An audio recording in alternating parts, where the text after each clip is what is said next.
USC. Fucking snitch.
Tune in time. Bring your camera, bring your phone, bring your ass. No diddy.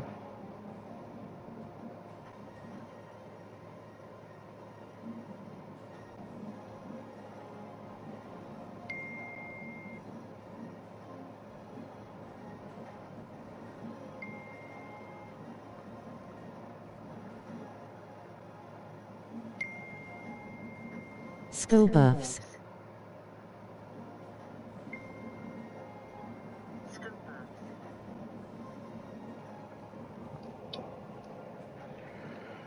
Welcome on a Thursday. We're talking about homecoming, the best league around. Don't ask nobody, find out yourself. You already know how I'm doing it, man. This is Ant Hits, Dynasty Guru. We ready to get to it right now, man. We're talking about season 4. We in episode 2. Unbiased take from HitsStory. Let's go. HitsStory. Ant HitsStory.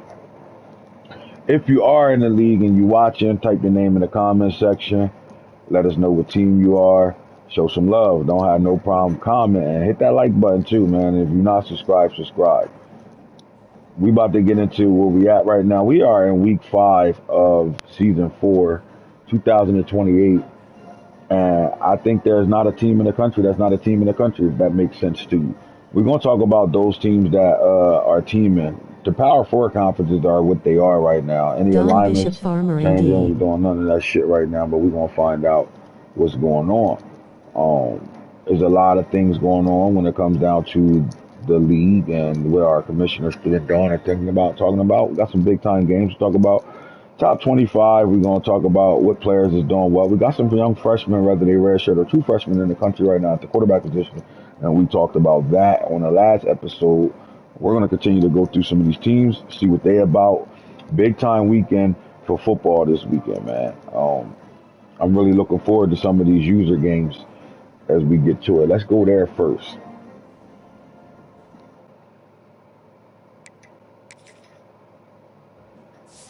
All right, in the ACC, North Carolina and the SMU.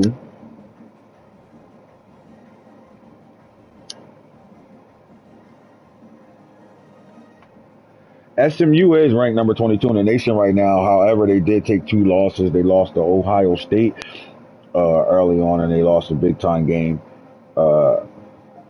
as well. We're going to go back and look at what they did in their schedule. They won a bye last week, but week 3 they played Oklahoma, lost that game 56-6. They got the shit beat out of them.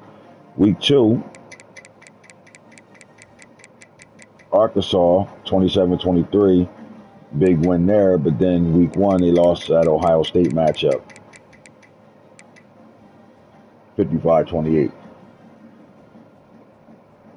The show ponies got an opportunity, man. I think they got to do a better job when they come out of recruiting and putting the team together. They do not touch the portal at all, and they do not bring in complete top talent. Now they got a solid roster, but their classes need to be a little bit better, and the development need to be a little bit better. We need this coach to step up with development of players. Right now, being in Texas, you should not have a problem with getting Texas athletes. But the problem is the development, what they look like on development. That's where they at right now, in my opinion. And I do think that if D Nice decide to really lock into the off-season work and really go get themselves a new strength and conditioning coach and really get this team built, right? Like, there's no way with us being able to build our teams ourselves doing training results and things of such that you should not be able to get your players built.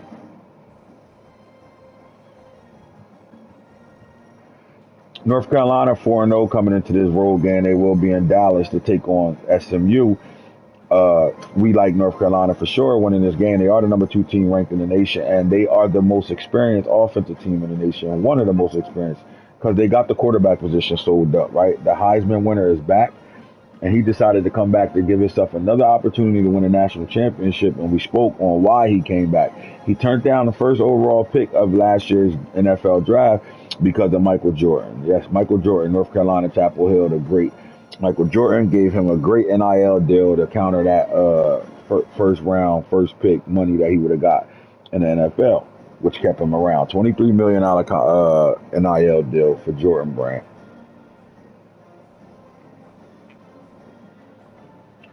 And what that did, that solidified their quarterback spot and allowed Coach Falk, the offensive coordinator, and Bill Belichick to actually get their shit together. All right.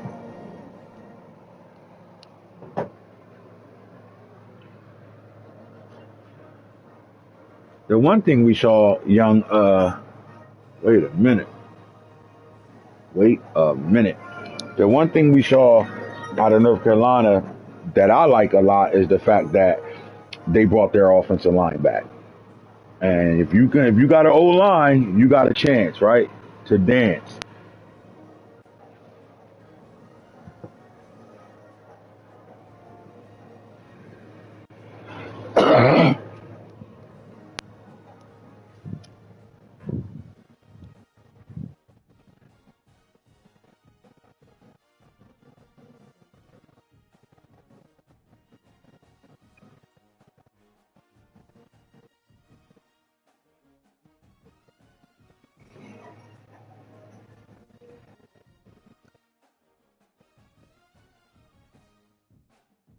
All right, now we good.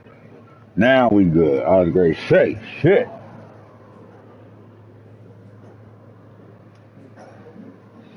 All right, back at it, man. Again, if you are watching the show, our afternoon show, and say your name in the comment section. Let me know who you are. Let me know what team you represent.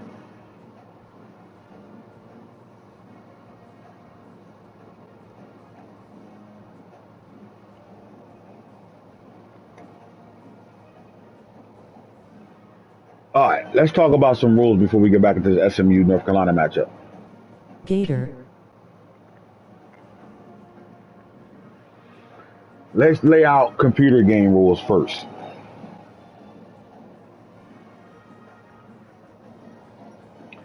If you are a ranked program and you play the computer, you can get the first win all the way up to week 9. But if that computer team is ranked, you must play the game. If you do play the computer, no matter what, any game you play against the CPU before week 9, you are only allowed one restart. And that restart has to be a reasonable situation. Like, you might start the game and then got to go do some shit so you come out of it. But you get one restart after week 9. Once week 9 hit, not after. Once week 9 hit, there's no restarts.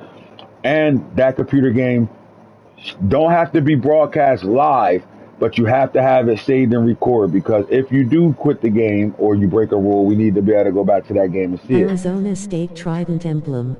If you don't have proof or anything, then we just going to treat it as such. All right, and then the penalties are still in the rules chat when it comes down to computer games. You cannot score more than 84 points on the computer. And they are stats at each skill position that you're allowed to get offensively when it comes down to individual players against the computer.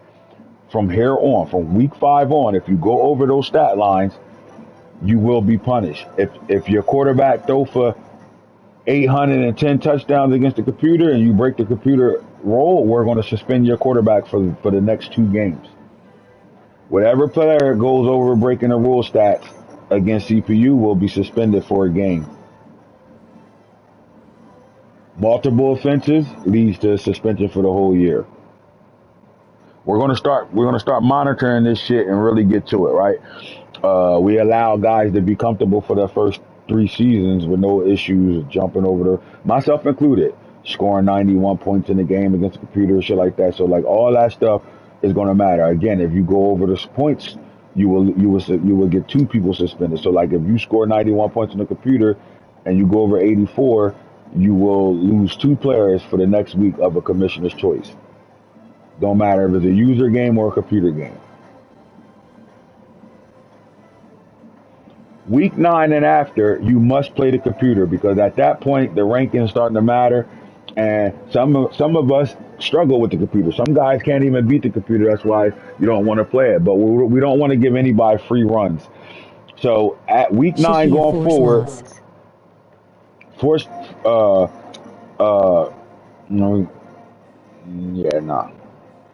going forward, week 9 and from week 9 after, if you do not play the CPU, and then you cannot play the game more than once, week 9 and after. All right. Dan, and I if didn't something even happens, get a chance to have fun with the CPU yet, eyes. and if that happens, if you go over any situation in week 9 and further, that will lead to a forced loss.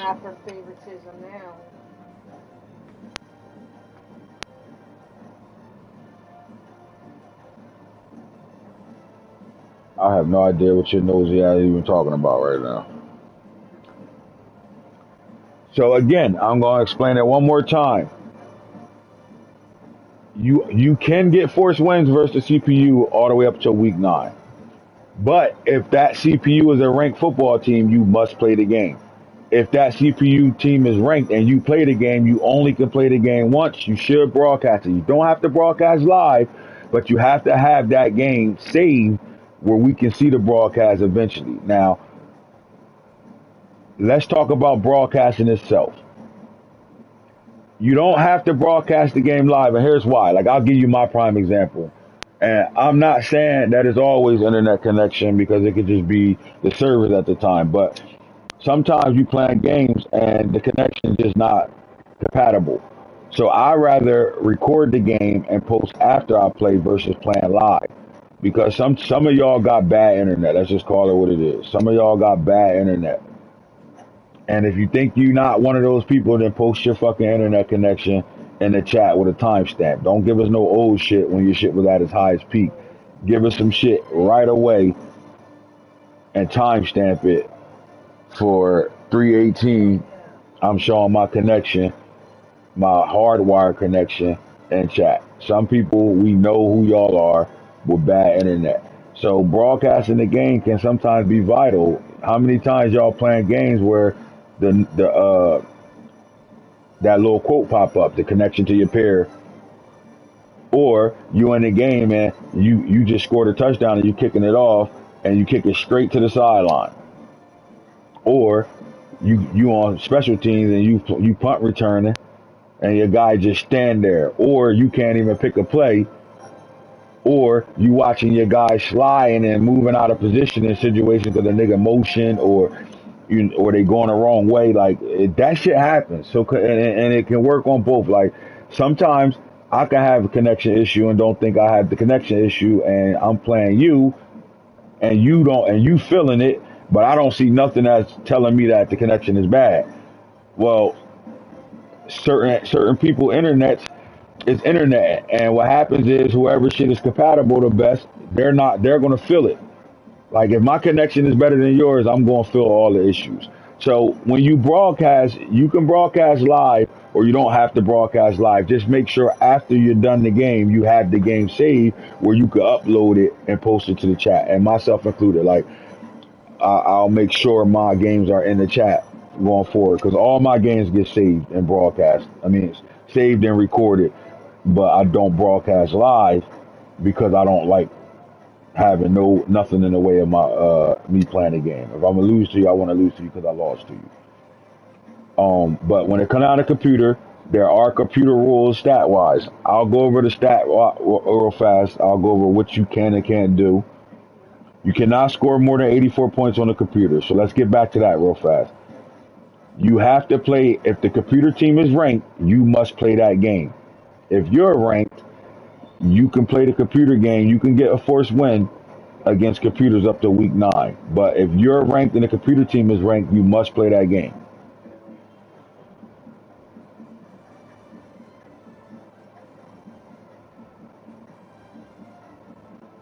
All right, in-game stats against the CPU. Running backs can have 400 total yards and 6 touchdowns max.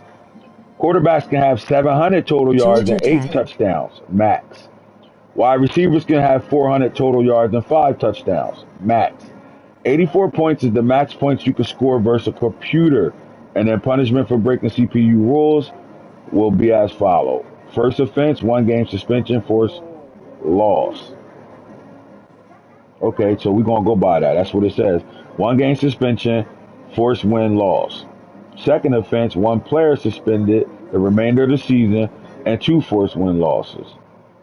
Third offense, 2 players suspended for the season. You will not be able to play the CPU for 1 full season, and you will not get a forced win. It will be an equal sum. We're going to stick by this, and we're not coming off of it. I'm going to post it in the game chat right now, so guys understand we're not playing around with it no more. At the end of this season, we will put injuries on coming into season 5. All right. So now our rosters are deep enough where we can have depth. Everybody's got depth right now. So injuries will go on after this season. So coming into the start of season 5, we will play with injuries on. Food. The second thing is if you want a conference realignment, you must submit it, and why. If you want a conference realignment, you must submit it and why, and we'll go over it as a committee and see if it's a good thing to do, but it has to be approved. But you can submit that you want to move out of your conference to another conference, but it has to be another Power 4 conference.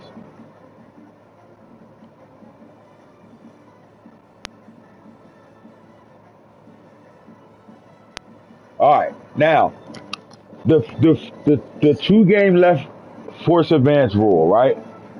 What's happening now is anytime we advance after 9 o'clock or later, we cannot enforce the 2 game rule for 24 hours. So, for example, Tuesday night we advanced at 11 o'clock. Last night we held the league until after that last game was played, but we were down to 2 games, but we held it for that 24 hours. So you get 24 hours. So now your reach out is different now. So, for example, let's say we advance today at 7:30. In that 24-hour span, you better be reaching out, and that's how we're gonna go. So if you can't play the game in the first 24 hours, and we get down to 2 games left, and we at that 24-hour mark, it's going to go by who was available and who had the more reach out. So I think guys need to start getting acclimated to reaching out. And if a guy don't respond, don't just reach out one time and think you good. Continue to reach out. Even if you feel like you shouldn't have to, just do it. If you want to, because you know at any moment we can get the quick 2 games left. Last night we was at 7 games left, and within an hour we were down to fucking 3 games. So just know this. Anytime we advance after 9 p.m., it will be a 24-hour rule on the next advance. So even if we down to 2 games left, we will check with y'all and give y'all at least that 24 hours before we advance.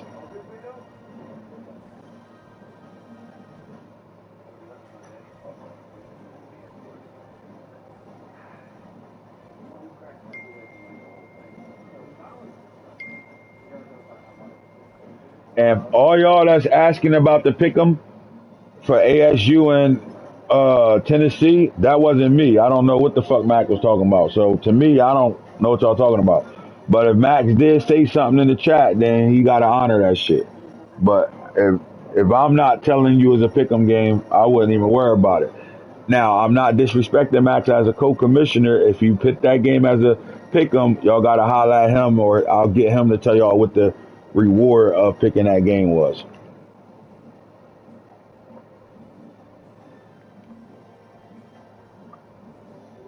We do got two pick'em games tonight. All right, we got Louisville, Clemson, Alabama, Oklahoma, and it's an 8-point true freshman pickup. So you can apply 8 points to any true freshman if you get the game. Now, here's the kicker to it. What I did was I made it a 2 game, so you can if you pick both games right, you get 2. So you'll get 2 freshmen on a +8. If you pick one out of the 2 games right, you get 1.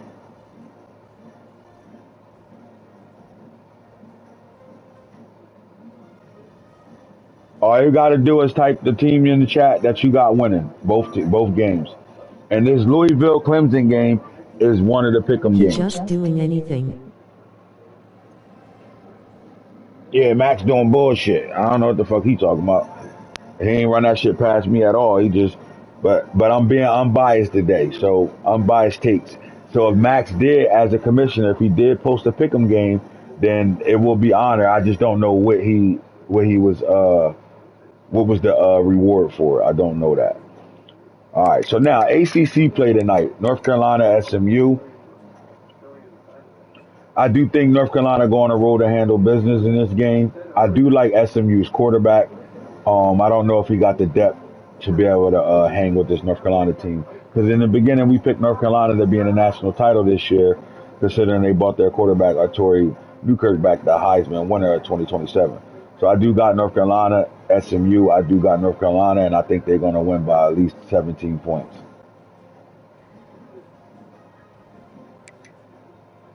But the big game, the game of the night, Louisville, Clemson. I think this game is bigger than Oklahoma, Alabama.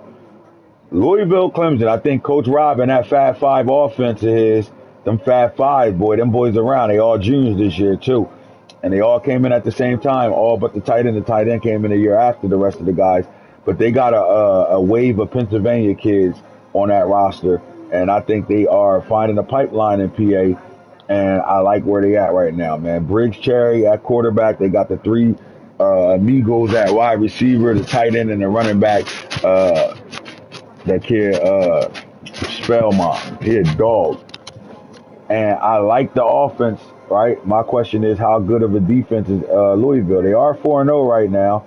And when you think about what they're doing defensively, stat-wise, we'll take a look at the ACC and look at team stats. Let's see if they're in the top 5 or anything. Let's go defense. All right. Points allowed per game.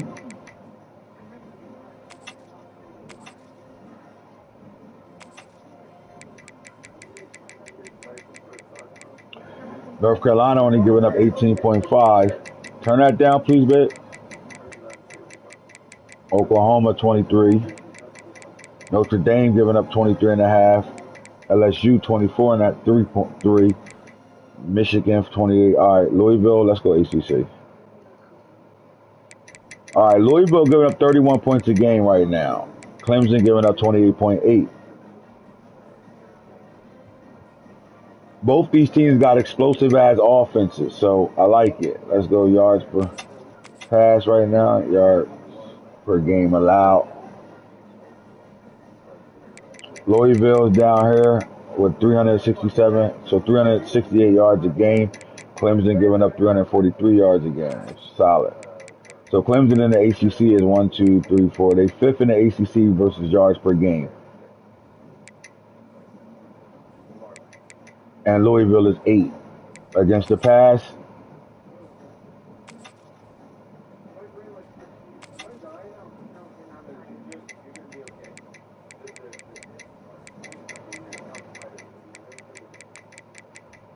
All right, so Louisville is giving up 1,046. Clemson is giving up 1,056. So they right in the same bracket.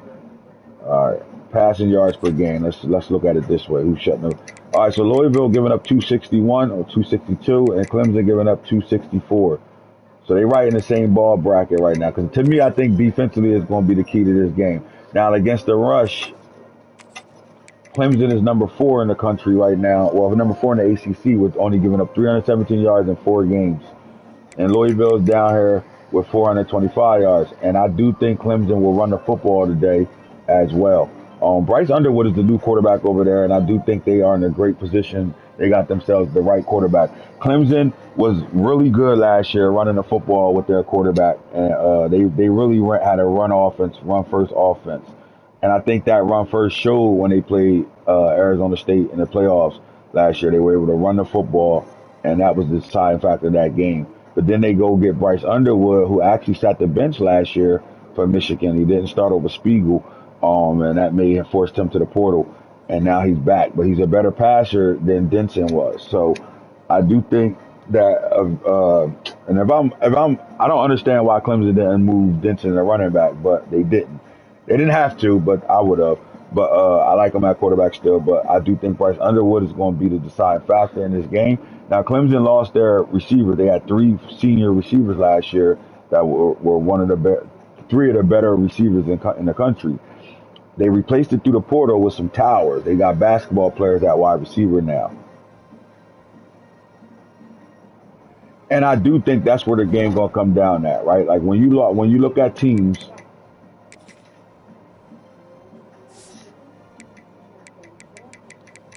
we'll go Clemson first. Look at their receiver room. Come on, boom with the gay shit. I figured you was going to do that gay shit. I'm ready to blow his shit. You just got your ass whipped by 70, so.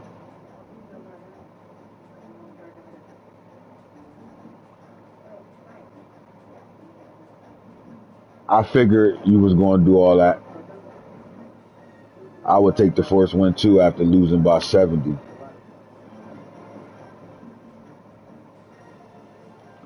Instead of playing the game. Come on, man. All right. When you look at wide receiver room right now, right? 19 catches from the transfer. 6'4", 220 pounds. Wake Forest, North Carolina. Where he come from? Let's see. He looked like South Carolina is where he was at. All right. No, hey, maybe not. Malik Clark is these Clemson guys. South Carolina. The Towers. Is it the Twin Towers? Stone 5'11", 6'5". Marquise Daniel came from Florida. I don't know how the fuck Florida lost this kid. He was one of the best, like Joel Wyatt for Tennessee and Marquise Daniel for Florida was the best big receivers in the league last year. They were fucking nuts all year. Like Marquise Daniels is a dog. He's going to the league right away, and he might be top 5 pick for real. Like he had a hell of a freshman year at Florida. 81 catches, 1,536 yards, 10 touchdowns. He got 6 catches and 2 touchdowns right now. Clemson just reloaded at the wide receiver position. But if you watch their roster, you understood that they had 3 very good seniors that left. So they was going to attract any receiver that was attracted to them was coming because they knew that they were going to see the field right away. And why wouldn't you want to go to the Clemson program? They decided to hit the portal and get off of that shit that their old head coach was talking about. And now they grabbing guys from the portal and they went crazy in the wide receiver room. And then when you look at what Louisville got, the Fab 5, 3 of them is sitting in here. All right, and Peyton Cook in his 3rd year, 26 catches, 370, 4 touchdowns. The tight end, Amari Rowe, in his 2nd year. He's a factor in this game. All right, they got young Javen Robinson. But here's the guy, Julius Miles. He was a tight end in high school, and the reason why he chose them over Colorado, Louisville over Colorado, because they was going to play him at receiver. He hasn't seen the end zone this year, but 15 catches for 195. And then my boy Kaman Spell is out of the backfield with 13 catches, 126, 2 touchdowns as well. I like this Louisville offense because it starts with their quarterback. Let's just call it what it is. And Briggs Cherry is a monster. 103 completions out of 153. 67%, 12, 22, and 13 touchdowns, only 3 INTs right now. Playing really well. And in the run game, they got 5-11 from 8.5 and only 1 touchdown, but then you still got DeMarco Sheed, true freshman, 31 carries, 107 yards, and he's produced for 4 touchdowns. as well. So I like what they can do in the run game, but I also love what Clemson can do in the run game as well. All right, Clemson. Denson is running the fuck out of the football. 25 carries, 210. They doing exactly what they need to be doing with him. Devon Pettis developed into a monster as a redshirt freshman over his redshirt year. 20 carries, 136, averaging 7 yards a carry. He got 2 touchdowns. Still got Marquise Davis in the backfield. And then Bryce Underwood also got 15 carries and 2 rushing touchdowns.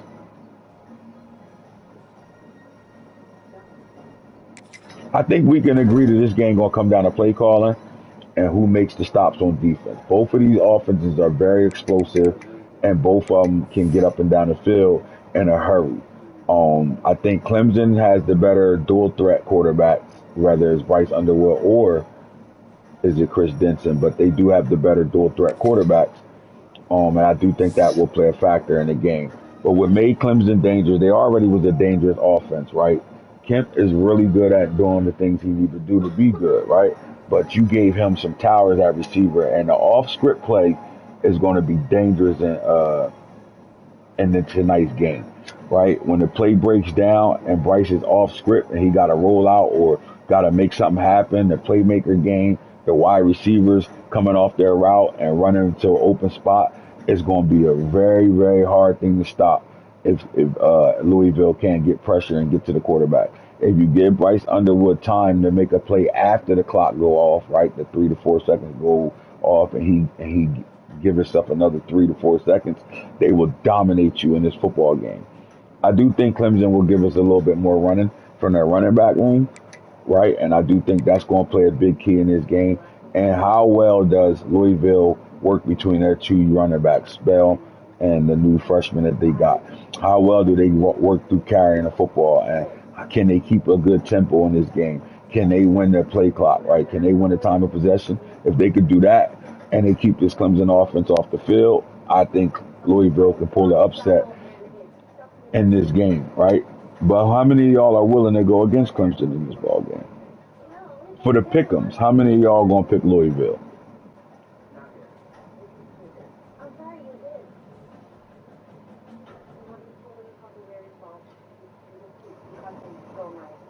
If you got the balls to pick Louisville in this pick'em game, can you please type in the comment section the reason why you think Louisville will win this ball game?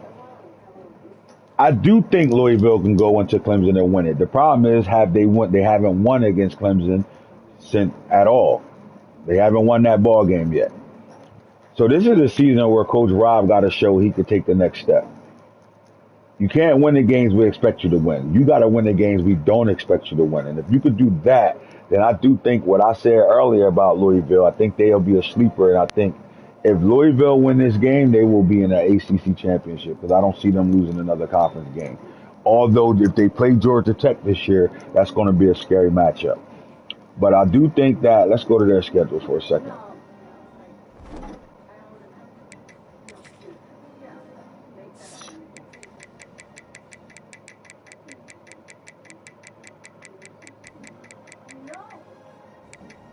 All right.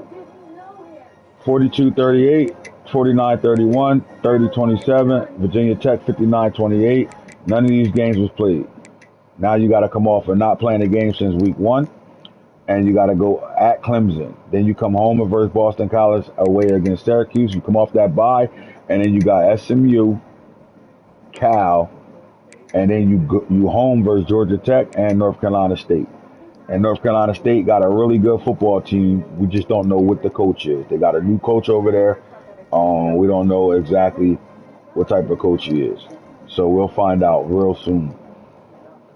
So I think if they got to win this ball game. I think every game after this is a winnable game for them, right?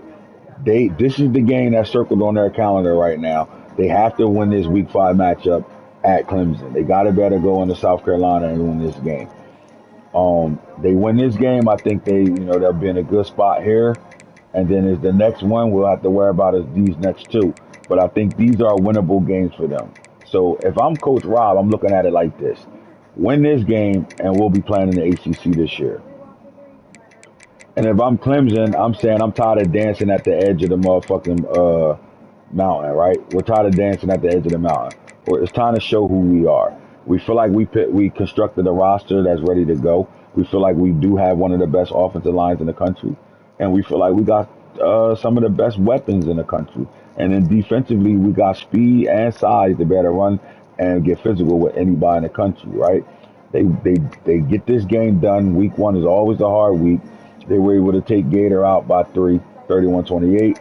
North Carolina, they escaped having to play the user, 45-24 against the computer. LSU came in the building and got them by 20, beat them by 21. They were on the road though, right? They had to travel to Death Valley, right? Stanford ass whooping, and then we got Louisville, Syracuse to come off that bye week, and then week 8 you got Pitt, which should be a dub, and then you got Georgia Tech at Georgia Tech. This is going to be a big time rival game, and this is a matchup that I like. I like this matchup a lot, but it doesn't get any easier because then you got Notre Dame at Notre Dame, Florida State at Florida State, and South Carolina in your rival game at the end of the year at South Carolina. So your last 4-5 games is on the road. So they got to handle business right now tonight. This is big. All right, they already got one loss, and then that one loss, they lost to one of the best teams in the country in the SEC and LSU. So they got to be able to come back and show that they can win this game convincingly. I like this ball game. I'll pick my pick in a minute, but right now, I like this ball game. I like both coaches, but I do think this game gonna come down to who get the stops and who kill the time of possession.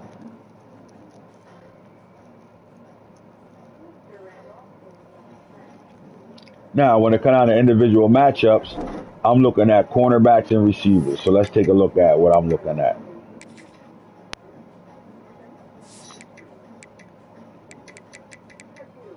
All right. Ashton Hampton, a senior for Clemson right now, right? 6'2", 209-pound bump and run specialist from out of Tallahassee, Florida. Look, he got gold blanket coverage, platinum jammer, silver house call, and ball hawk is bronze. So he got physicals, and he's a physical specimen. Really good speed, 93 speed, looking at a 4.49, 4.48, 4.45. But that acceleration is what makes him good. He has 90 man, so if they want to lock up and play man-to-man, he can do exactly that. And then 85 zone. So he is more of a man-to-man cover corner. And then you still got the Gibson brothers, right? Corian Gibson and Trent Gibson, both of them here. Corian got the speed of a cheetah, 98 and 99, right? So they got guys that can run with Louisville receiver room. I like it because when you take a look at Clemson, they got 2 seniors, 2 sophomores, and a freshman that all will play all year long. So they got depth at the cornerback position, and over the top at safety, Katavion Anderson is a speed demon as a redshirt freshman, 89 overall, 87 actually. But look at the speed, right? You're looking at a guy that run a 4.2, sitting at safety, so you're not going to beat him over the top. He's their guy that play their cover 3. He's their deep middle safety, and he can go sideline to sideline. And strong safety, they got really good speed here too, and both are young. Caden Cabart, and you're looking at Blake Stewart. Both of them got really good speed, 4.5 and 4.4 speed for sure. Solid overalls. But how do you take advantage of this team? You got to be in the right spots when they in zone. When they plan their cover 3 and they do their adjustments to their cloud, or they turn 4 into different shit, and they give you that cloud look, right? Where they dropping DNs in the flat, right? And they giving you a certain look on one side of the field and hoping you don't see what they actually really doing. Can Rob beat that puzzle though, right? Because you're gonna see a whole lot of zone coverage with a team that ain't scared to go man to man. The question is, are you gonna see a whole lot of match, or you just gonna see a whole lot of regular zone coverage with clouds all around? That's going to be the determination of what they do defensively, and I like what they got when it comes down to their defense. Now, can they get to the quarterback? Yes, they can. Their edge rushers are pretty young, and they got a junior at Watford that's a monster. Gold quick jump. 2 seniors in this D tackle when they both quick jumpers. Right? They're going to get off the ball, off the snap. D tackle, stop the run. Adams is still here. Amir Adams is sitting here, 93 overall. I don't know why Bernard Kiki ain't playing yet. as an 86 overall true freshman. He ready to go right now, but I get it. Stencil's still here too. 87 overall. They young in that D tackle room. They're gonna be They're gonna be solid there. But 6'8", 6'3", 288 pounds. 6'3", 286 pounds. 6'4", 291 pounds. So they're not specimens. They looking for athletic D tackles, and that's what you're seeing over here. And in the red edge room, 6'5", 241, 6'3", 224, 6'6", 254. So you know they want speed and athleticness on their D line. They're not looking for. They don't have a physical defensive line. And what I mean is they don't have guys that are specimens, right? 6'6", 280, shit like that. They got guys that are fast. You're not going to outrun them. You're going to have to be disciplined. They're going to play gap assignment football, but their speed and their athletic ability will make up for the mistakes they make, right? And then on the back end, they doing the same shit. They gonna play zone, and they looking to do everything right. And when they do play man to man, they gonna line up and they gonna send it, and they gonna line up. But this team is not a blitzing football team. You're not gonna get a lot of blitzing out of Clemson. So that means Briggs Cherry should be able to find his receivers.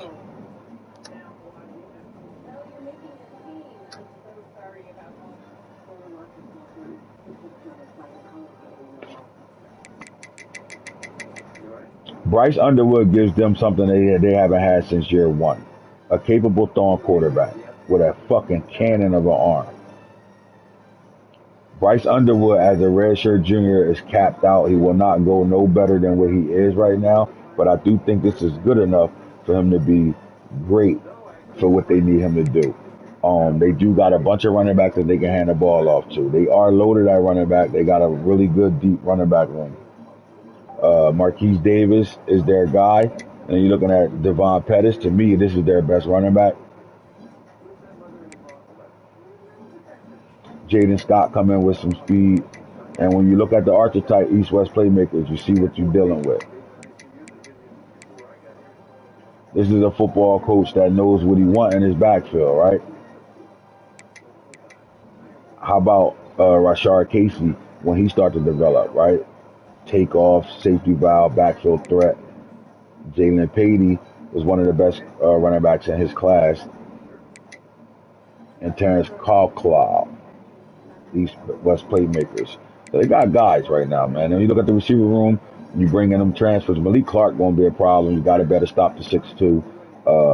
And he's a speedster, so he can do a little bit of everything with the 96 speed. You're looking at a low 4.4 guy, high 4.3.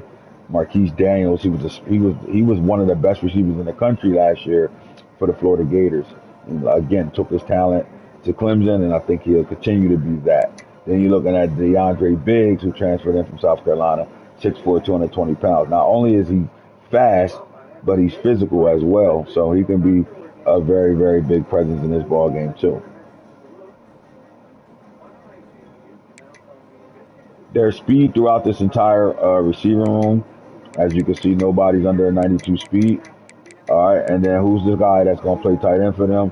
And that's Keyshawn Singleton, 6'3", 215 pounds, converted from wide receiver to tight end.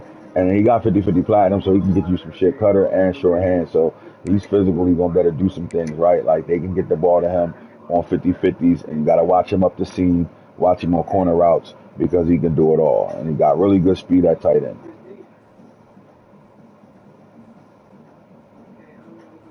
But all that shit don't matter if you can't block it up front, right?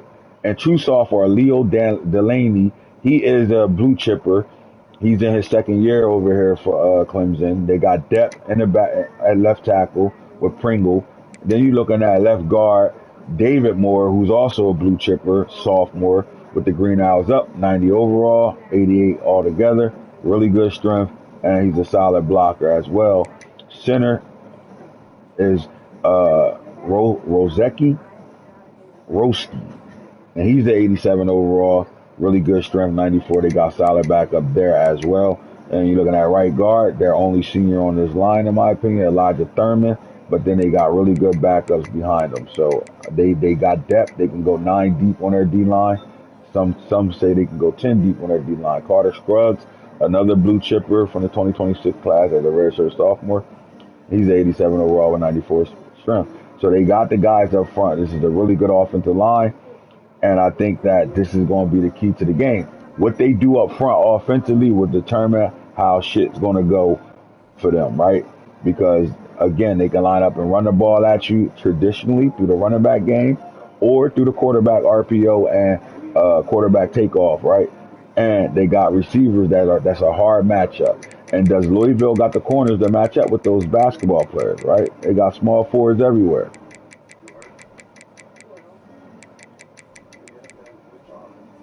You're looking at 6'3", line it up. Their best corner, 6'3", 198 pounds. 6'2", Carlos Ambemari, 6'2", 211, physical specimen and speed demon. And then Deron Barksdale, 5'10", little nigga, but he flying, 4'3" speed. So they can go 4 deep. True freshman Zachary Gleason Jr. is also another guy with 4'4" speed, and he's solid overall right now. Can they line up?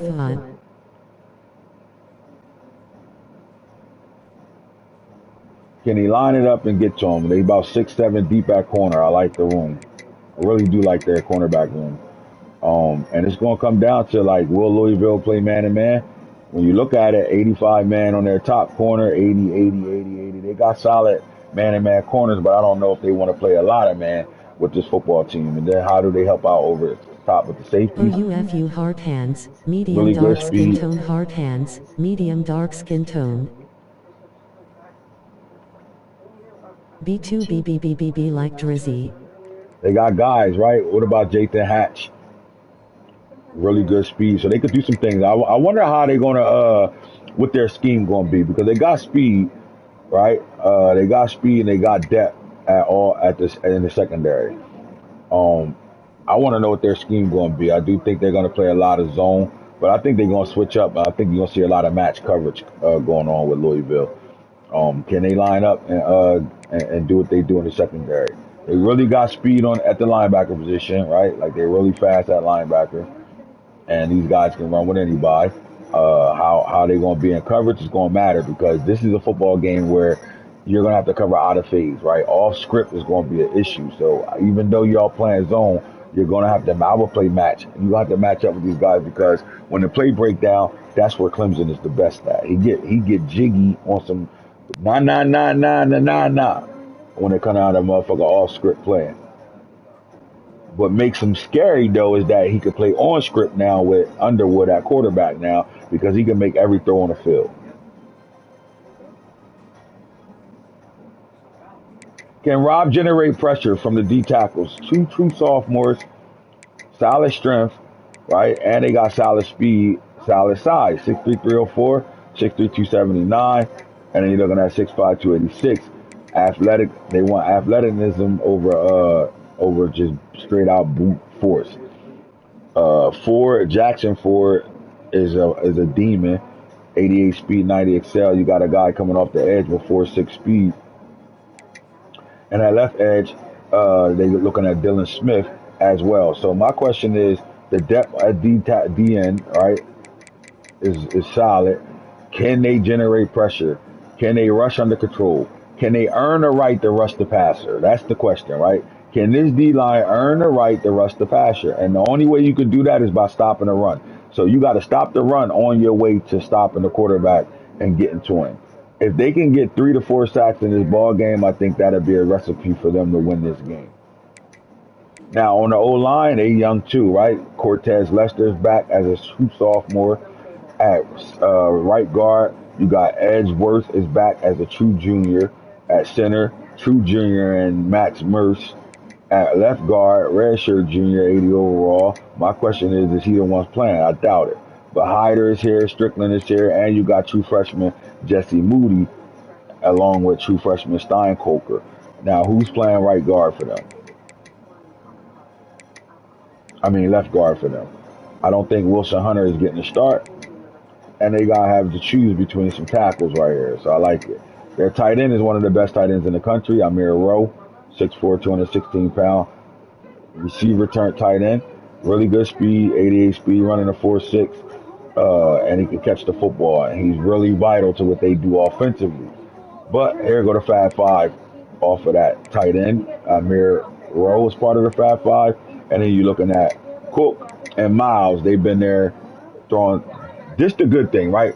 When your quarterback grow up with his weapons. These guys all been playing together since they stepped foot on campus.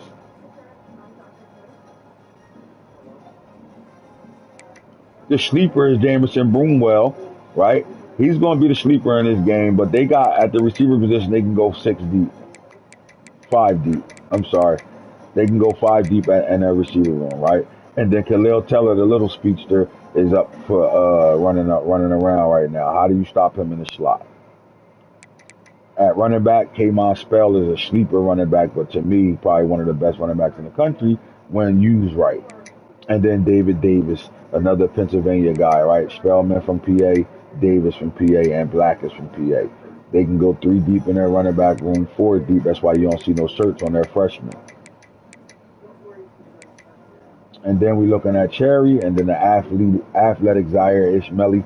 I think he'll see some playing time when they want to run the ball with their quarterback, but they got a guy that he's dual threat, right? And he got speed to be a dual threat, but he want to light you up. He want to on script 1, 2, 3, let that bitch go. I like what Louisville can present in this game. They can give Clemson a big time problem if Clemson can apply pressure to Briggs Cherry. I do think that Briggs Cherry is a capable quarterback to better see the field enough to better get to that speed at receivers.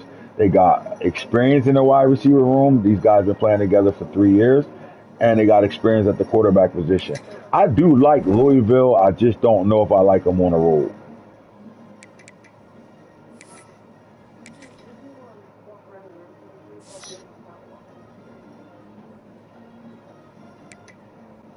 All right, Florida taking on California, Georgia Tech and Texas A&M. Texas A&M is 2-1. Georgia Tech is 2-1. Their big win of the season so far was opening weekend against Alabama, being able to go out there and show that they could put some points on the board, and they did a really good job there. Then you got Notre Dame and Miami, right? This is a matchup. Convicts versus Catholics. There's bad blood between these two teams, and it goes all the way back to the early 80s. Now, Notre Dame is the 8th team in the country right now, and they're looking to really finish strong because they know they can play anybody in the country. They know they can play and match up against anybody in the country. The last 2 years, well, 3 out of the last 2 years, they were robbed out of a chance to a playoff spot because of bad commissioning by myself. But I do think they got a really good football team this year. Javi Osborne in the backfield. He's a dog, blue chipper, flipped from Oregon and went to Notre Dame. And then you got Georgia Tech, who got the 3 horsemen in the backfield running the football, right? Georgia Tech, Texas A&M. I do think Texas A&M has a really good roster, and they're football tested, right? Because the SEC is one of the, if not the best conference in our league. But they got so many good. It's a battle week in and week out, so they're battle tested. Can Georgia Tech go on a road and play in the 12th man? Because in College Station, it will be rocking in that stadium, and I don't know if the young quarterback from Georgia Tech is going to better do it. And they play multiple quarterbacks too, so this is a big time game though. But can Georgia Tech go on a road and beat Texas A&M? I don't think it will be easy. But I do think they win this game, and I think it's a 4-point win.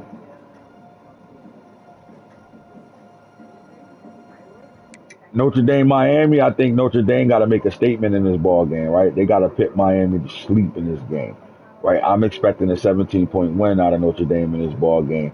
Anything under that, I think is they didn't accomplish what they coming out to accomplish, right? They got to show that they belong as one of the top blue blood schools in the country right now. And the jury is out on Farmer and what he's doing with his Notre Dame football team.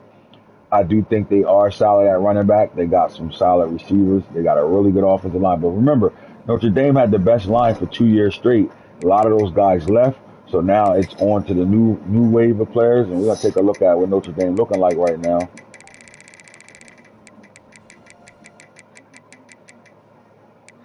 But they got the freshman, right? T. Martin. Is he going to play today? He got the shirt on him. It is Ryan Puglisi. I'm sorry. transferred in from Georgia.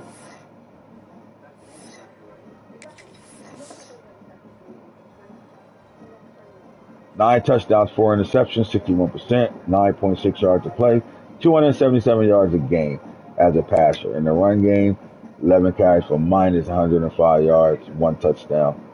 Sacks count against everything you're doing in the run game, right? But is T. Martin ready to go yet? I don't think they're going to take that shirt off him, right? 5-star, looking at a 5-star elite.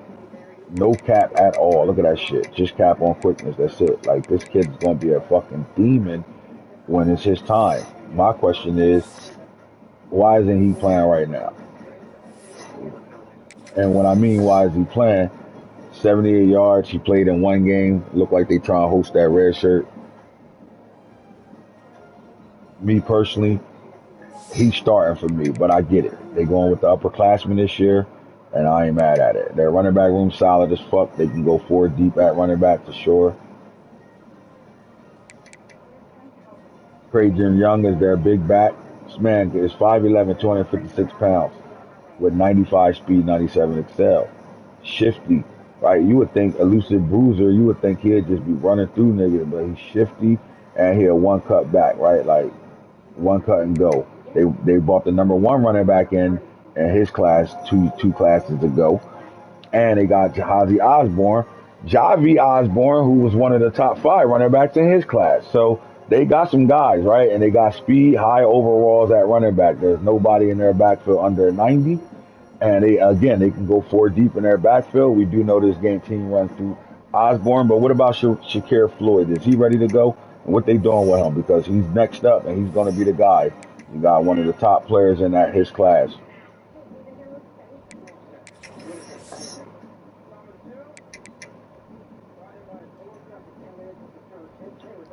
Preseason, second team, all FBS.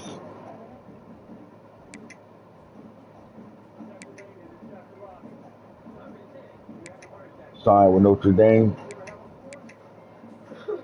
33 carries, 191 yards, 5.8 yards attempt, 2 touchdowns, 5 broken tackles. So he's definitely playing as a redshirt freshman, but it's the Osborne show over here.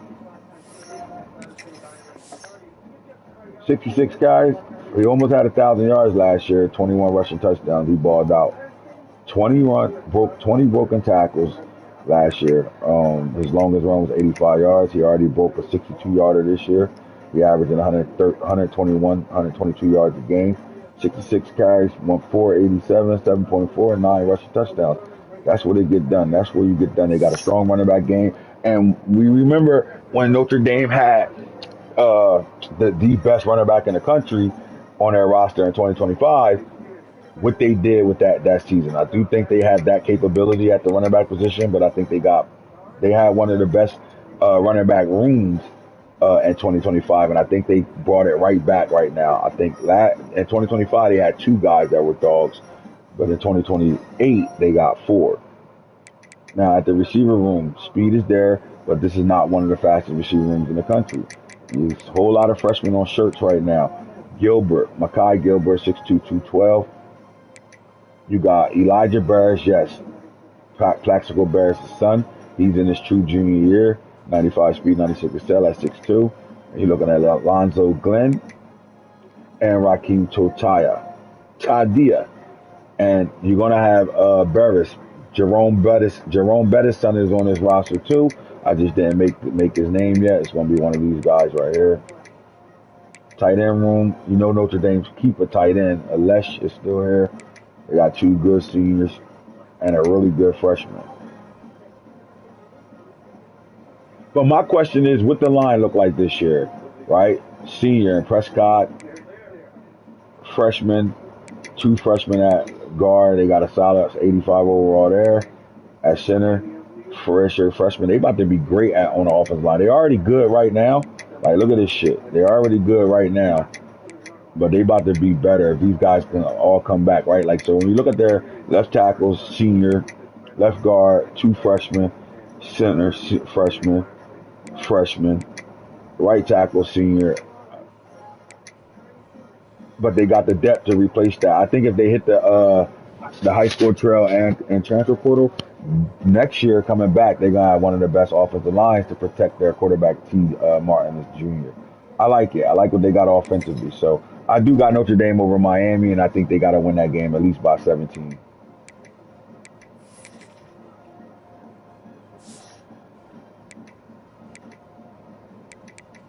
All right, let's shoot to the Big 12. Number 12 versus number 16, Texas Tech, 49-28. Game was played twice already. We on y'all asses this year.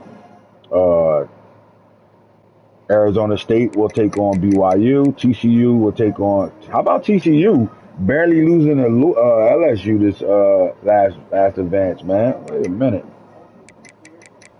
26-21, man. WDF. Circle Bob don't follow no fucking rules Ranked ever. CPU2 hell no. Exactly. Make sure he ready to lose somebody to suspension next week.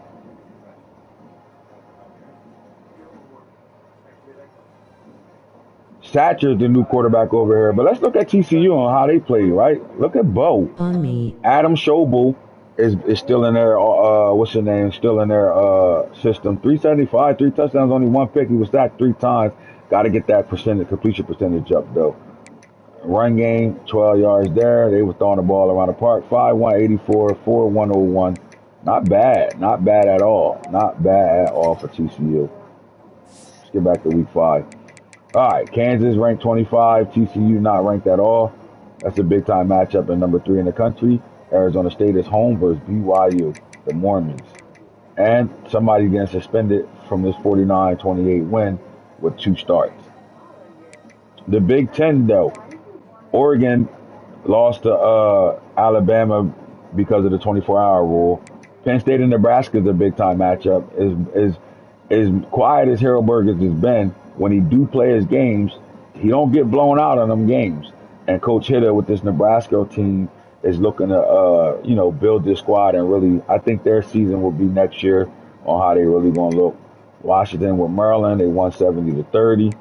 USC ranked 15th in the nation. They taking on Michigan State at Sparta. Then you're looking at the big game of the week. Ohio State 3-1 versus number 14 ranked UCLA 3-1. Did UCLA win their game last night? Is that what happened in this game? 49-42. What a game. What a ball game. UCLA stayed winning big games, and this is a rematch from the Big Ten championship last year. So I know I had Bama and Louisville for my pick-em. I know Coach Antonio Todd is looking to get revenge in this ball game, and UCLA is looking to solidify themselves as one of the best teams in the Big Ten. I'm going back to Oregon because Oregon don't lose games. He loses games because he can't play the game. And I do think Oregon is a really good team. They put a really good roster together. Oregon is one of the teams that dominate the transfer portal. But they're in a situation where they got Deuce Knight, Julian Lewis, and Will Griffin over there at quarterback right now. Now, Will Griffin has been the guy getting all the starts over there. But I do think, I don't know what Julian Lewis did. They got Julian Sand as well, but Julian Lewis got to be mad at the decision he made. Has to be mad at the decision he made. Still going to go to the NFL, but had to be. He got enough tape from Colorado to be able to still go to the NFL, and he fucking around be a high Talking pick. about power tricked, gotta edit mandatory CPU stream or recording. Yeah, we talked about that already. So he ain't gonna have the broadcast. He about going live. Everybody power go out. No proof I'm going with punishments. Yep. I ain't mad at you.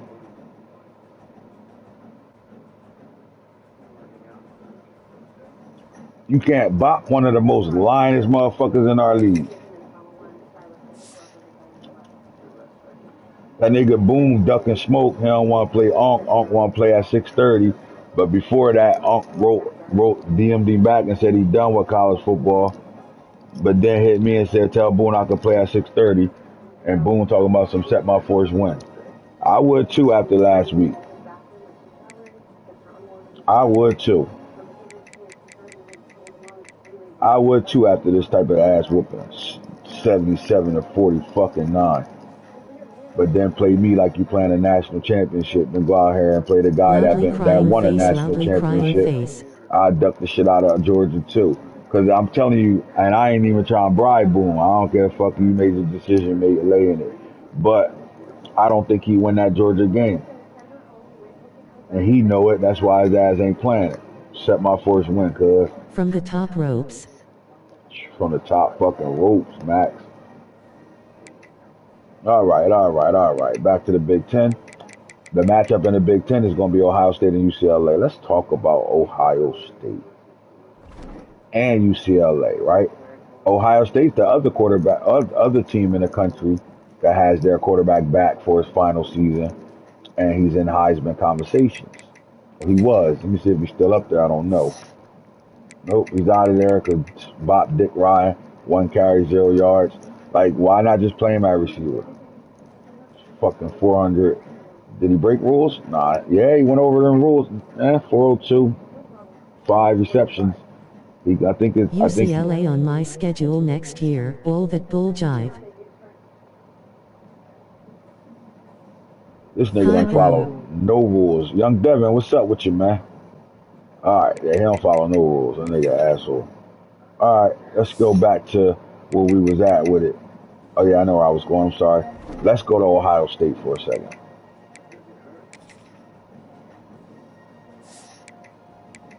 Yo, you heard the Eagles play the Vikings? Yep.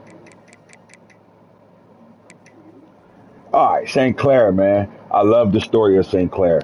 But then they got my boy, Kavion Bryant. Antonio, if you watching, can I please get that name off of him and give you a different name, please? He going to Colorado, my boy. I need that name, man. That's a FL. What's the first loss? To who? Look at Gator all over that computer shit. We had niggas play the computer 3 times. What is going on to Baltimore Ravens? I don't know, Dev. Hey, Lil Dev, I have no idea what's up with my Ravens right now. They not playing good football. Their quarterback hurt.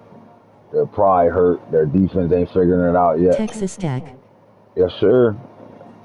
Shit, you might as well get on a committee the way you on that computer shit right now. You on the ass. I ain't even mad at you. All right, but St. Clair, man. I love the story of St. Clair. And Ohio State keep Ohio State, right? I'll have a new Texas Tech user by TD. As long as they don't come in with no bad internet like that nigga that got Georgia over there in Double R, that shit terrible. Niggas giving him forced wins in the playoffs. Like, you got it. Albert hit me like, yo, I see you played. Any pointers? Yeah, tell him don't broadcast. The current user got bad net loudly crying face. Oh my God. But St. Clair, man, like he sat behind Julian Sand year 1. I think you got to see a little bit of him in the playoffs year 1. And then Ohio State decided to commit. That's how you do it, man, when you program it, right? You program it. They've been looking for quarterbacks in the portal, though, but they know they got their guy. And then coming back, they go on the portal and they take. Why y'all have an injured quarterback? Mm-hmm. And they go get their quarterback out the portal for the future right now. Like, I like it. And not just that, they also did a good job recruiting that quarterback too. Ohio Stating right now, man. And Kavion Bryant is the next one up, 5-star, ready to go. Tennessee lost him to the portal because of they had the top quarterback in the last 2 classes. They had a top quarterback in the 26 and 27 class.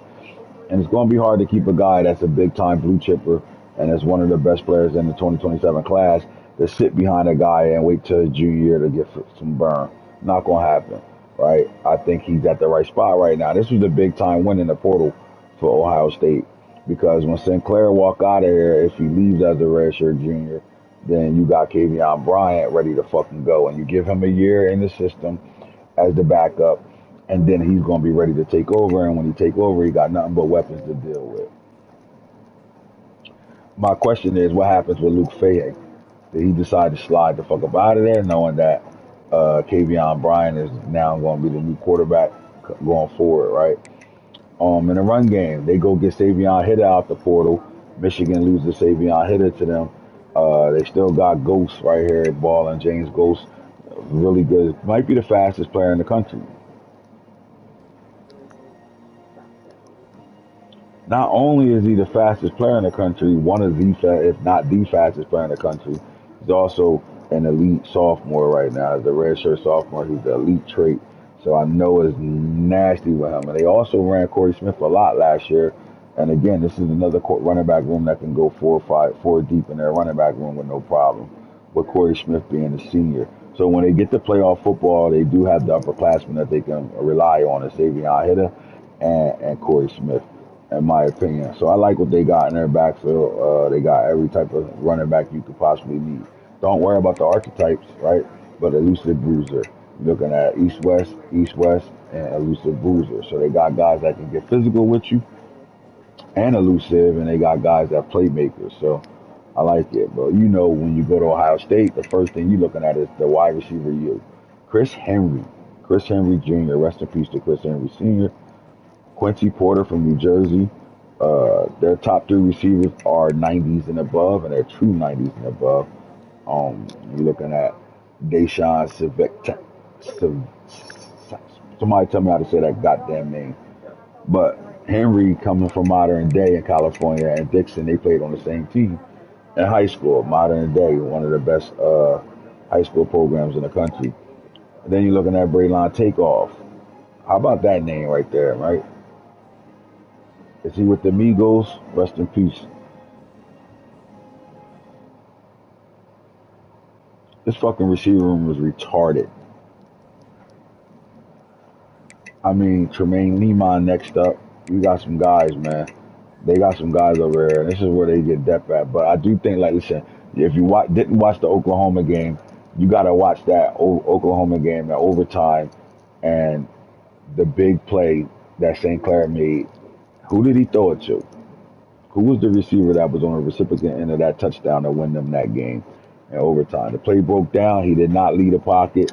He backed up a little bit more. He kept his awareness in the pocket. And while them zones were sitting, as soon as the zone moved, he fired that pickle. No diddy. Toe tap swag. Touchdown. I still want to know who was the receiver that caught that touchdown. I think it was Quincy Porter.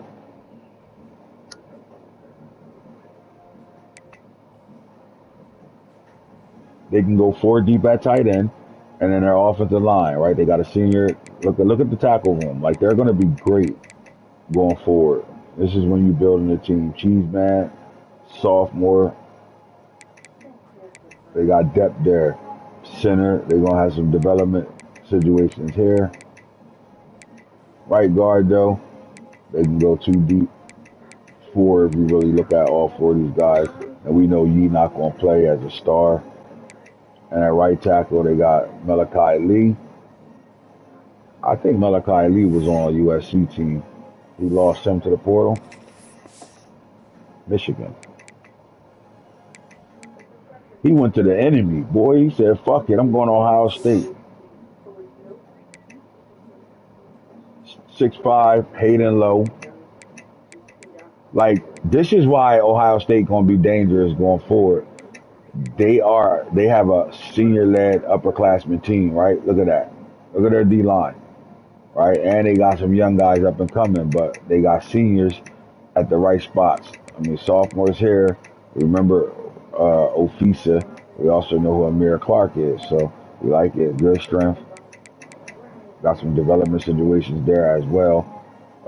They are running a redshirt, true freshman Isaiah Brown. You got Ricky Williams as well.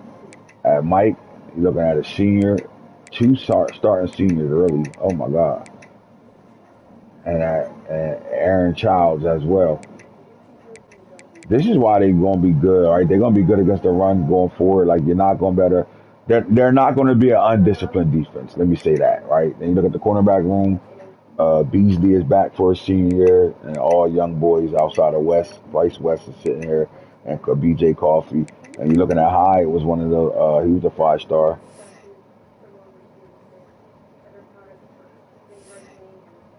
On the 2027 class. Bartow comes in as a 5-star. Last class. And then Coffee came in as a 4-star. And then they have the top safeties in the country too, because Marlon Holly was the #1 safety in his class. Bayless comes in as one of the top safeties in his class.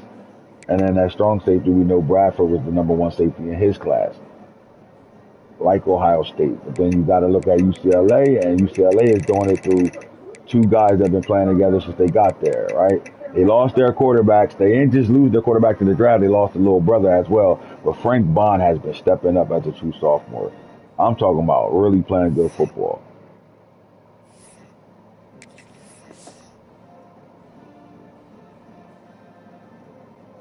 You saw what he did year one. Right now, 14 touchdowns, 7 interceptions. He was sacked 6 times, 97 for 134, 72%, 10 yards a play, 338 yards a game, 70 yards on the ground, and a touchdown as well. Frank Bond, true sophomore, dog. But then you got Batty in the backfield as a true sophomore as well. Speed kills, and he elite. But then you still got Carson Cox as well over here. So they can go 5 deep at running back for sure. But it's the Franklin Batty show. Now, they lost some receivers to the portal. Look what they redid back, right? And this is why I like what UCLA doing. You know, a scheme over players right now, because at the receiver room is not as dangerous as most guys' receiver rooms is looking at this point right now. But they get it done.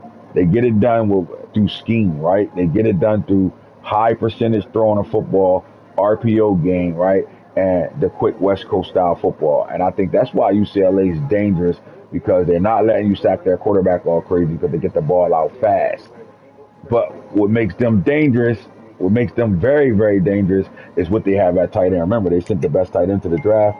They come right back, and they go with Fox Flores, true sophomore Aiden McClain, and they got time, right? So I like it. Now, what that line looking like? 88 left tackle Chester, senior Moore, freshman 84, 90 right guard, and 83 senior. They solid up front, so I like UCLA. Now, who y'all got in this game though? Do Ohio State travel well? Like, can they go across country to win this ball game on the road? Or do y'all got an upset here? Is this an upset game? If Ohio State loses this game again to UCLA, is that an upset, or is that just UCLA having Ohio State's number? Because that's still going to be the question I want to know. Who wins this ball game? Who y'all got?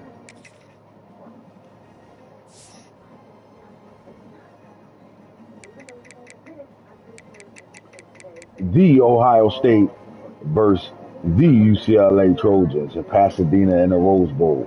Ohio State in the Rose Bowl have a winning record in the Rose Bowl, particularly the Rose Bowl game in 22, when they played Utah, and Jackson Smith-Njigba went the fuck crazy, and Marvin Harrison grew up as a redshirt freshman.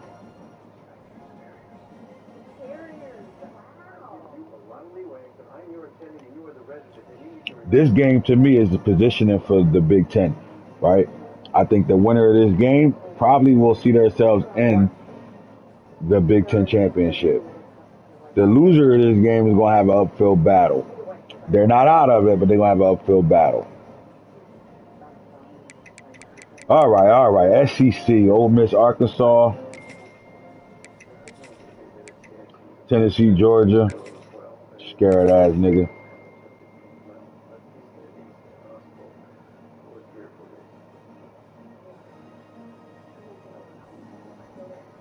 How about LSU, Florida? I'm picking an upset here. I love my boy Albert, and I love how he's been playing since the league started. But I think Gator, what quarterback goes in? What quarterback is playing in this game? Is it the elite freshman, redshirt freshman, or is it somebody else? It's going to be hard. Albert been throwing the ball around the park this season, and I know he still got the run game, and he got one of the best rosters in the country. But I think Gator is due for a win here. I think he lost 2 really close games against 2 really good opponents. And I think this is the game that he get over the hump. And I'm picking this game as a Florida game because one is a rival. Anything happens in a rival, and it's in Gainesville. But the only thing that scares Knicks. me is I don't know who's at quarterback. All right, there it is. Bo Nix's adopted little brother. Now, can he win in a big game like this? But see, Albert is playing a quarterback that is new to starting for LSU as well, and I think on a roll in this HMM. game is going to be big. Um, I do think Florida wins this game and get Florida is themselves in the top due. 25. I think it's not At because of. home too. I don't think that it's because he's the better team. I think it's he's just due for a win, and he at home. Give me Gators by 5. Yeah, especially with LSU slept walk through that TCU game. Can they get themselves back up for this big game? And maybe that TCU game was a 26-21 game because LSU was looking past them and worrying about this game, right? You know how it is. You're playing a team that you know you much better than. So your game plan and you split. 35-31 final or some. I think what happened last week in that TCU big game, I think LSU was preparing their football team for this Florida team, and they really didn't put the full work in for TCU. Like their game planning against TCU was minor because they were worrying about this game. That's the excuse I'm gonna give them for only winning that game by 5. But I think that's going to come back to haunt them in this game in Gainesville. I think Gainesville and Gator is due for a win. They're close to being undefeated right now, like really close. And I do think that they're going to win this ball game. And I do agree with Max. I think it's a 5-point game.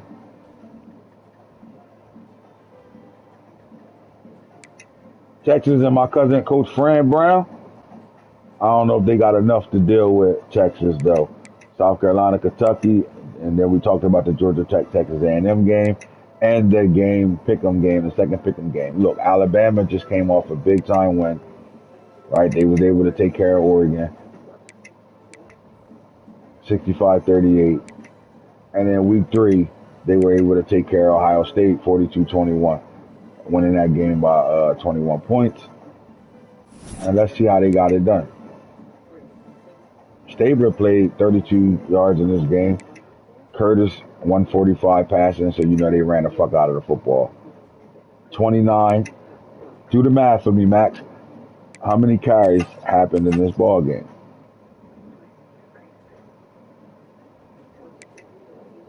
And is this Alabama's identity? Is Alabama really a run team? Right? This is how they supposed to win ball games, right? Colorado does it. Colorado will line up and run the fuck out of the football. Bo Walker, I mean, you watch Arizona State run the ball this year. They got weapons all over the place, but they lining up and being physical with guys right now. 45. 45 carries. 45 carries from the running back room in Alabama. So they lined up, time of possession. They lined up and ran the fuck out of the football. They had the ball 17 minutes to... Cloud of fucking dust. Yes, rolling sir. on the floor laughing, rolling on the floor laughing, rolling on the floor laughing. Cloud of fucking dust. You laughing, but they about to come to Oklahoma with that same shit.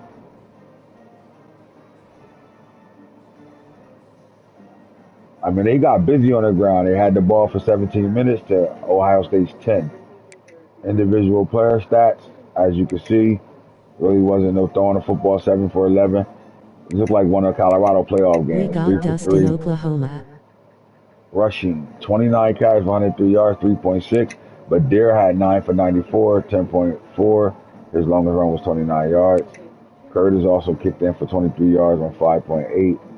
Stabler scored a touchdown in this game. So they got 5 touchdowns through the run game. Carden had 3 catches, 79 yards. Tight end E.J. Howard, 3 catches, 67 yards and a touchdown.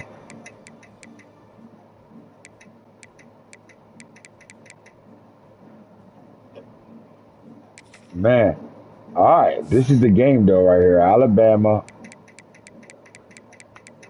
Plenty of dust for sale in U. Ohio State. Who y'all got winning this ball game? Week 5. Who y'all got? Oklahoma is home, the back-to-back defending champions, Oklahoma, with a true freshman, well, with a redshirt freshman and starting quarterback for them right now. And Alabama is rolling out with another veteran quarterback, but they do got quarterback. They do have quarterbacks that have been on their roster for a couple seasons now to go along with the transfer in Jarrett Curtis. But I like their run game, right? Can Oklahoma line up and stop the run? Now, one thing that made Oklahoma good over the last 4 seasons is as a team, they play really good team defense. And they really don't get killed with the run game, right? In the national championship, they was able to make adjustments in the second half to slow Colorado running the game down, which eventually turned them into winning another championship. They're going to have to really focus in on the run right here, but I do think Alabama got the players to go up top if you do pit 7, 8 in the box. So I want to know how this game is going to be played schematically, right? Because the one thing you got to do is know both of these guys are going to be very well. They're going to have their homework done. They're going to know about each and every little thing they need to know. Detail oriented, especially Oklahoma. He's very detailed. He's going to want to take away your strengths and then see what you can do off of that. And Alabama, to me, I think they want to line up and bully ball you to death, knowing that they can throw the ball as well. They got the guys that can throw and catch the football. This is going to be interesting right here, man. Am I ready to pick the upset?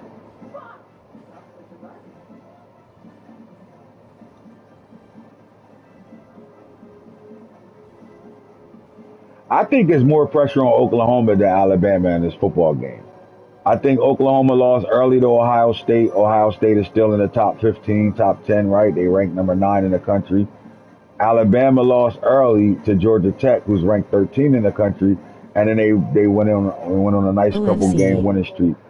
I do think the pressure is on Oklahoma. They cannot lose this game and have 2 losses with 1 loss in conference play. We've been talking hot shit. And that's the other part to it. You've been saying that Alabama ain't gonna make the playoffs. You've been talking shit to the point where he's been mad at me over that shit. So I think he coming to this game focused as fuck, trying to knock your head off, no diddy.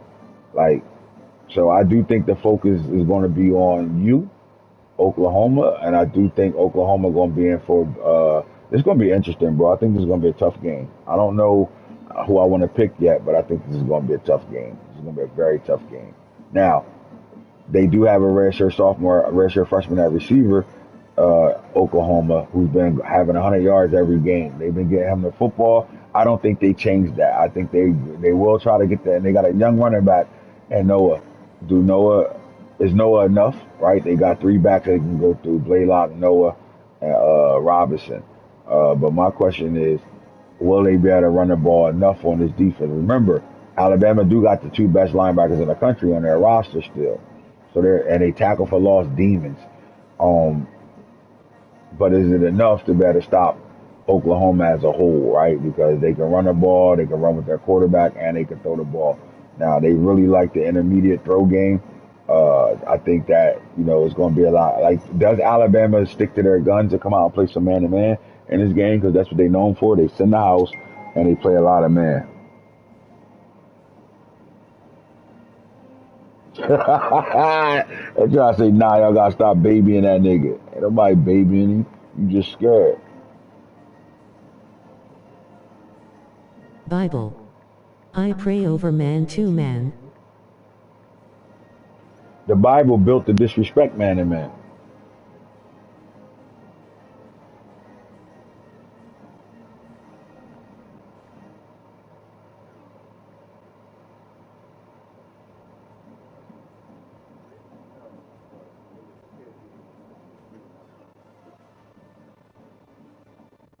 Man, play that shit then.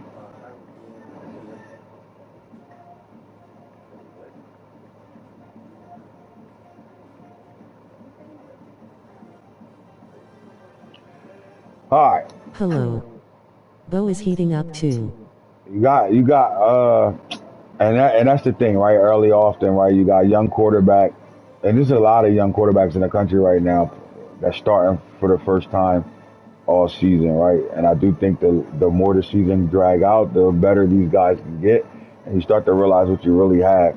And I think Bo comes in with a whole bunch of young guys that grow up with him. So, in my opinion, I like Oklahoma. I like how they're Osu built. late I 2 think they're built to WTF last. going on. I think they're really built to last. And Alabama has one of the best, if not the best, roster in the nation. So, like when it comes down to lining up man for man, Alabama could do that with anybody.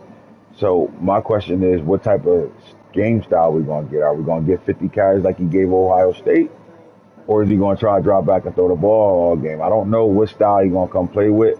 I do know what style Max is gonna come play with. I know what type of D plan. I know what type of offense he's gonna play. And to me, it's for Alabama to stop it, but I still think the pressure is on Oklahoma and not Alabama. So I think if Alabama come into the game knowing that, I'm gonna put their pressure on Oklahoma. I'm gonna play free, and I'm gonna go out here and get this dub on the road. How many of y'all got Alabama going into Oklahoma and Norman, Oklahoma, and winning this ball game? Do any of y'all dare to pick that? I think I will.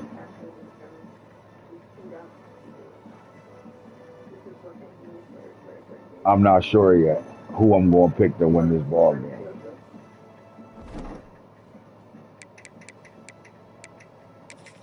In Norman 2. All right, so LSU, Florida. I got Florida winning that game. North Carolina beating SMU. Arizona State over BYU. Alabama, Oklahoma. I'm gonna come back in that Colorado over Oklahoma State, Oklahoma, Alabama, Louisville, Clemson. Man, I Do we think have the Clemson can go win players to this game. stop him? Yeah, you got the play. You got one of the best teams in the country. There's no way you don't got the players to stop him. It's do you got the scheme to stop him? And can he stop you? That's the question. That's why I'm not, I'm not gassed on picking Max right now because I think he got to stop you too. Like at the end of the day, I think he got to line up and stop you, and you shown proof of you can line up and play with anybody. At the same time, you can also drop games you ain't expected to drop either. But I don't think you'll come into this game. Usually if you drop them, it's early, week one. Like one of your MOs is you struggle in week one. But I don't think this will be a struggle game. I think this game is on the map. I think you got through that Oregon game for this game right here.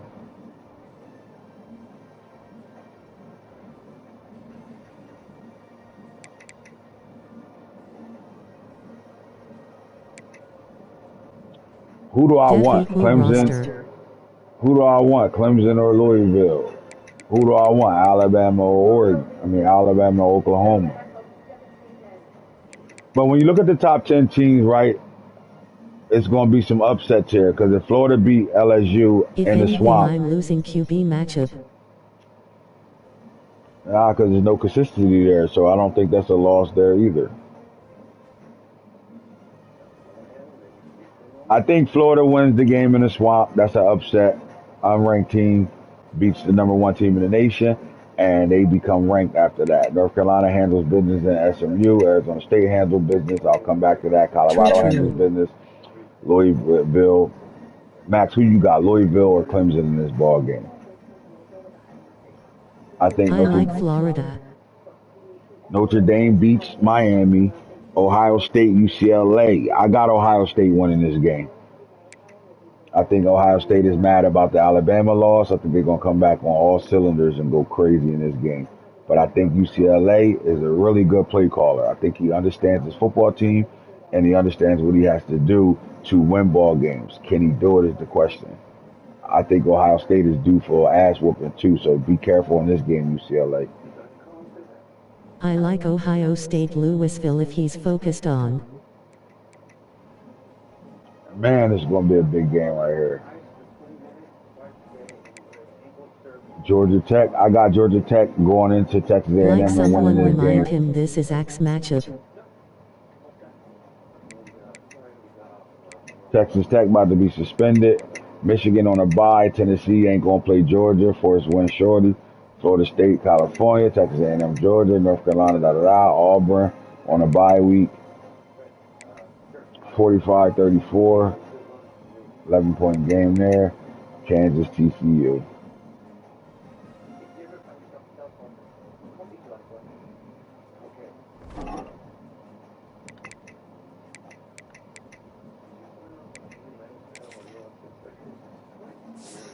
All right, let's take a look at the country right now. All right, national rankings passers right now. Texas Tech quarterback Quincy Pakulak. OP and the shit out of shit. 27 touchdowns, only 8 picks on the year. 29.54. John Kiki, second with 2,113 yards passing. 11 touchdowns, 12 interceptions. Gotta get it together. Faison Brandon, only 7 interceptions versus 22 touchdowns right now, 2,008 yards. Boone done a really good job with Faison. Newkirk and 83 completion percentage, 1893, 24 and 7.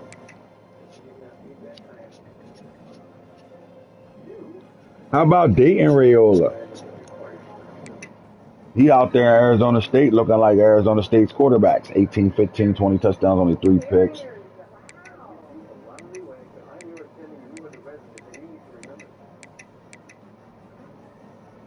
Will Griffin, 1430, and Schobel, 1427. The leading runner in the nation, 87 carries, 775 yards, 9 yards a carry, 14 touchdowns, 155 yards a game. How about Damon June, 6'18", 18.2 yards a game, 5 touchdowns, 155 yards a game. Sire Gaines for Oregon, 5'83", 9.6, so 10 yards a game. Carry, 146 yards a game, 5 rushing touchdowns. Kemon Spell in the mix, 5'11", 1 touchdown, 128 yards a game. On 34 carries. June is wild. Javi Osborne, 487, 7.4, 9 rushing touchdowns.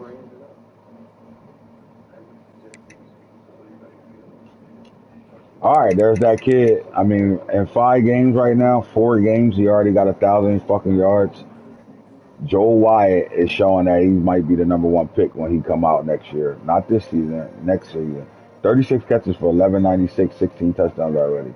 He averaging 33 yards a catch, 299 yards a game. He's going fucking crazy. Frederick Wedidge, running back. How your running back got 802 yards, 12 touchdowns? Zeke, how about Zeke over here with 642, 6 touchdowns. Marquise Harris. Tadarian Morgan, 575, 7 touchdowns. Russell Myers, 572, 4 touchdowns. Andre Young, 6'5", 216, platinum, throw it up. 4 touchdowns and 550.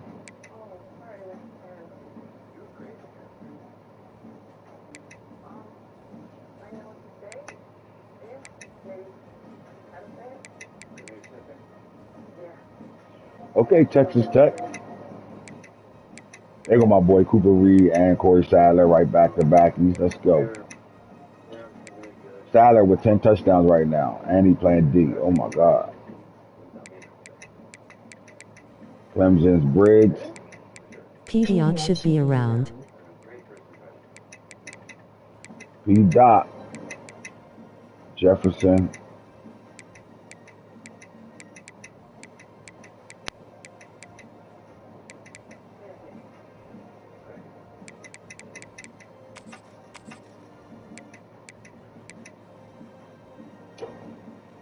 Didn't he used to play for Oklahoma?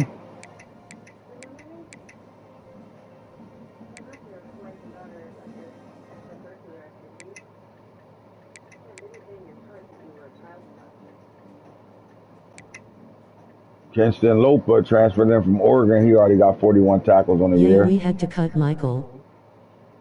Braxton Harris, another safety. Burnett. Martell Hughes.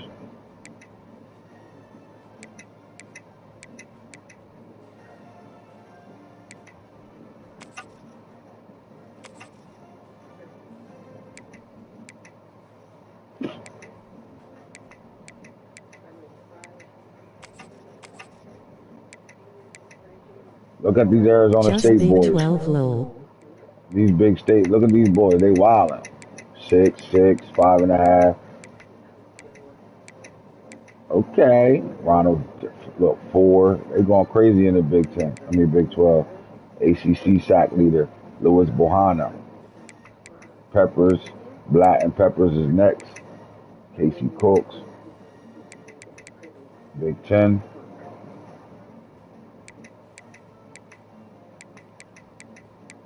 GD Falk.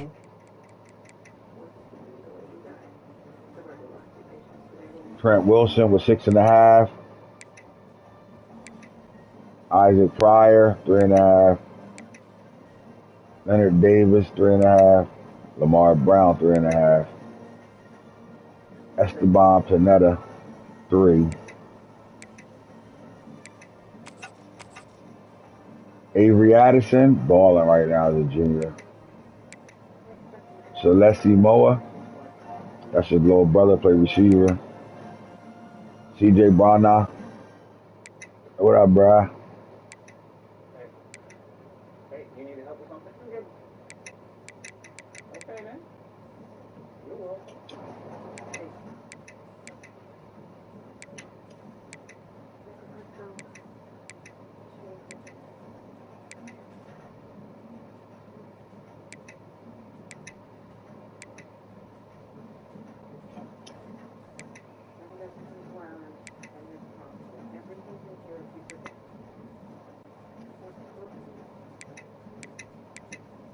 Sergio Day, Duyan,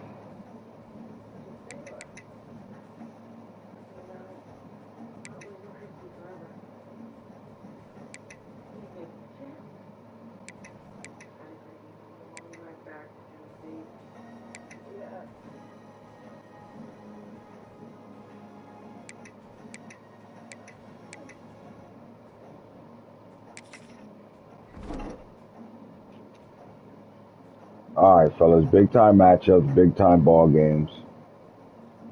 Big time players make big time plays in big time games. We're down.